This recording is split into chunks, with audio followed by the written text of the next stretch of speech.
just finished an aerial tour of Accra to inspect the flooded areas. Unfortunately, the flooding has been very extensive today for several reasons. There's climate.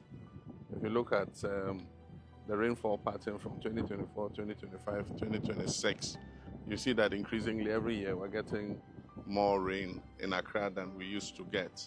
Accra is built between two natural bodies, the Kwapim mountain range and the Atlantic Ocean. And in those years, it was not a problem because Accra was a very small city. But as the population continues to increase and people continue to build, it restricts the path of the streams on their way to the Atlantic. So that's an engineering problem. We need to see how to open the channel so that the water can pass. But then there's also the other aspect, which is attitudinal and human behavior. That is dumping garbage in the drains. Even in the air, we discovered many illicit dumping sites where the wetlands are.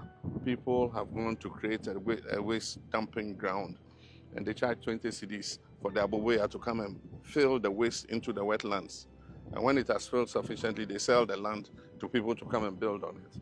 Anytime you begin to take action and you start breaking houses, people think that government is inhumane. But when the problem arises like this flood, it affects everybody. And so all of us have been affected because of the conduct of a few people blocking the channels and preventing the water from passing. And so we'll call a National Security Council meeting. We're asking every district to identify, together with the Works and Housing Ministry, where the blockages in the channels are as they pass through the district assemblies, so that we can earmark those places for removal. You see, they've even filled part of the waterway with garbage. Yes, sir. And then all these people are built here. You're in the park. Yes, sir. Ultimately, the other solution will be to decongest Accra.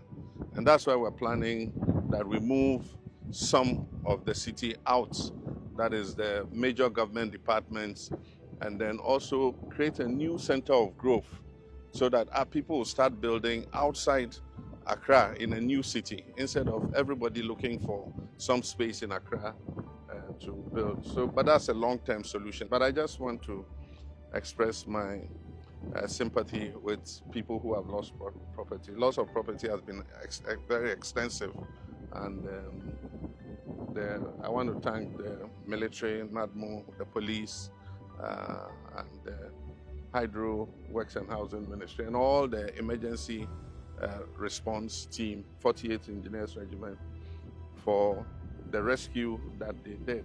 I've asked the Minister of Finance to release some money from the contingency fund so that we can do some post-flood relief for persons who have been affected. After going through the tour, we realized two issues, one being engineering and the other being attitudinal.